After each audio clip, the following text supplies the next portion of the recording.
पिछले टर्म पर हम पढ़ रहे थे कि क्रिस्टल क्षेत्र विपाटन सिद्धांत यानी कि सीएफटी के बारे में अपन पढ़ रहे थे।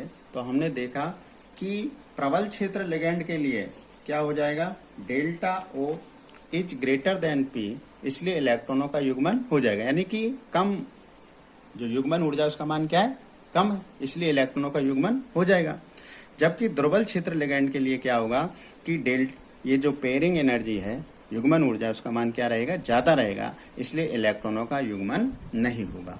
और इलेक्ट्रॉनों का युग्मन नहीं होगा तो क्या बनेगा, वह बाह्य चक्रण संकुल। ऐसी स्थिति में क्या बनेगा, बाह्य चक्रण संकुल बनेगा। और ऐसी परिस्थिति में क्या बनेगा, निम्न चक्रण संकुल बनेगा। अब इसका हम किस प्रकार से उपयोग करते हैं वो हम देखते हैं। हमारे पास में सवाल आता है कि जैसे मान लिया हमने देखा कि भाई NiCN4 2-, ठीक है, और NiCl4 2-, दोनों आपस में देखने में हमको एक जैसे लग रहे हैं। लेकिन अब इसमें संकरण कौन कौन सा है, इसकी चुंबकीय प्रकृति कैसी है, उनके बारे में हम कैसे पता लगाएंगे, तो बहुत ही इंपॉर्टेंट है। अब सबसे पहले हम इसमें केंद्रीय धातु परमाणु का इलेक्ट्रॉनिक विन्यास देखते हैं। अब कितना हो गया, निकेल का परमाणु क्रमांक 28। अब 28 को अपन कैसे लिख सकते हैं, 3d8 और 4s2। ये तो हो गया 4s, ये हो गया 4p और ये हो गया 3d। 1 2 3 4। अब 3d कितने हो गए, 8 हो गए, क्योंकि परमाणु क्रमांक कितना है इसका, 28। 28 1 2 3 4 5 6 7 और ये 8। तो इस प्रकार से ये 8 हो गए यहाँ पर। अब यहाँ पर तो 2 इलेक्ट्रॉन है, तो 2 ये। अब चूंकि Cn कैसा है, प्रबल क्षेत्र लिगेंड है, ठीक है। अब लेकिन निकेल की जो ऑक्सीकरण अवस्था है वो कितनी है, 2 है। कैसे निकालेंगे अपन, x माइनस के 4 बराबर माइनस का 2, तो x बराबर किसके हो गए, प्लस के 2। तो Ni2 प्लस का किस प्रकार से हो जाएगा, 2 इलेक्ट्रॉन यहाँ से बाहर चले जाएंगे क्योंकि आउटर मोस्ट में से बाहर जाने वाले हैं। 3 4 5 6 7 और ये 8। अभी यहाँ पर कोई इलेक्ट्रॉन नहीं है, तो ये 4s है, ये 4p है, ये 3d है। अब इसके बाद में यदि हम बात करें तो NiCN4, ठीक है। Cn कितने लगाने हैं, 2 लगाने हैं अपने को। अब Cn जो है 4 लगाने हैं, तो Cn कैसा है, प्रबल क्षेत्र लिगेंड है। अब प्रबल क्षेत्र लिगेंड है तो इलेक्ट्रॉनों का युग्मन हो जाएगा, क्योंकि डेल्टा O क्या है, ज्यादा है P से, यानी युग्मन ऊर्जा कम है, इसलिए इलेक्ट्रॉनों का युग्मन हो जाएगा। तो इलेक्ट्रॉनों का युग्मन हो जाएगा तो क्या हो जाएगा, अब ये 1 2 3 4 5 6 7 8 और ये खाली रह जाएगा। अब लिगेंड क्या करता है, उपसर्ग संयोजक बंध के द्वारा ही तो जुड़ता है। तो एक तो Cn यहाँ जुड़ जाएगा, एक लोन पेयर यहाँ दे देगा, एक यहाँ दे देगा और एक यहाँ दे देगा, ठीक है। तो ये क्या बन जाएगा, ये हो गया D S और P।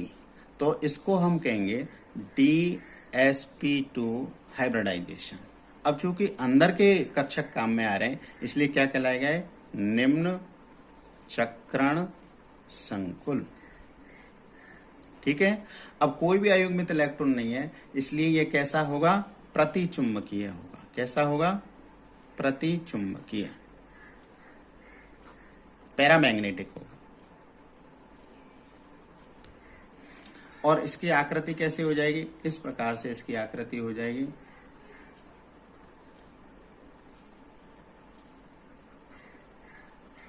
ये आकृति हो जाएगी, वर्गीय आकृति इसकी हो जाएगी, ठीक है।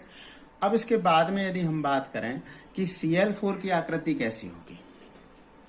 अब Ni है और Cl4 है, 2- है, ठीक है। अब Cl कैसा है, दुर्बल क्षेत्र है। अब दुर्बल क्षेत्र लिगेंड है तो क्या होगा, इलेक्ट्रॉनों का युग्मन नहीं होगा। अब इलेक्ट्रॉनों का युग्मन नहीं होगा तो क्या स्थिति होगी अब इसकी, यानी ऐसे के ऐसे ही रहने वाले हैं, जैसे थे वैसे ही रहने वाले हैं 8। अब चूंकि ऊर्जा तो मिलेगी नहीं तो इलेक्ट्रॉनों का युग्मन नहीं होगा, युग्मन नहीं होगा तो अब लिगेंड कहाँ जाएगा, अब लिगेंड यहाँ जाएगा, एक यहाँ जाएगा, एक यहाँ जाएगा, एक यहाँ जाएगा और एक यहाँ जाएगा। अब कौन कौन से काम में आए, एक एस और एक पी, ये तो डी तो काम में ही नहीं आया, तो इसलिए अब संकरण कौन सा होगा यहाँ पर, sp3, sp3 संकरण होगा। और इसको अपन कहेंगे, अब चूंकि वायतम कोष के काम में ले रहे हैं, 4 है ये 3d है, तो इसलिए इसको क्या कहेंगे अपन, उच्च चक्रण संकुल। ठीक है। अब इसकी प्रकृति देखो, अयुग्मित इलेक्ट्रॉन उपस्थित हैं तो इसकी प्रकृति कैसी होगी, अनुचुंबकीय। ठीक है,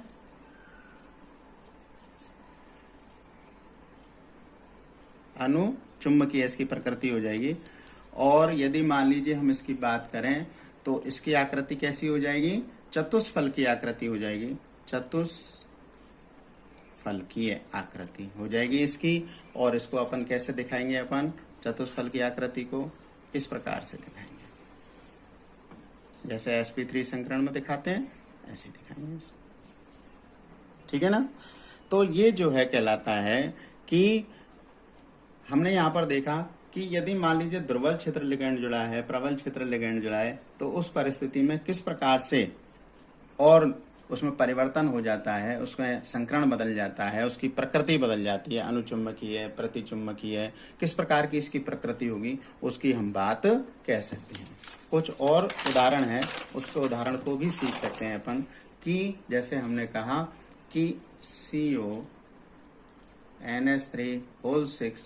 3+, इसकी प्रैक्टिस करना आप, D2sp3 संकरण होगा, इसमें अष्टफलकीय आकृति होगी और प्रति चुंबकीय, ये इसकी प्रकृति होगी। ठीक है, इसको हम देखें।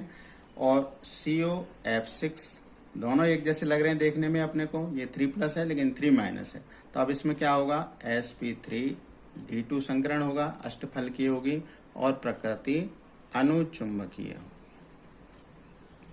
तो इस प्रकार से हम प्रैक्टिस करेंगे तो ये हमको बिल्कुल ध्यान में आ जाएगी बात कि कौन सा संकरण होगा, किस प्रकार की आकृति होगी। दोनों ये सेम लग रहे हैं और परीक्षाओं में बहुत ही ज़्यादा पूछा जाता है, तो इस प्रकार से हम इसको आसानी से थोड़ा सा प्रैक्टिस करेंगे तो फिर हमारे समझ में आ जाएगी। ठीक है।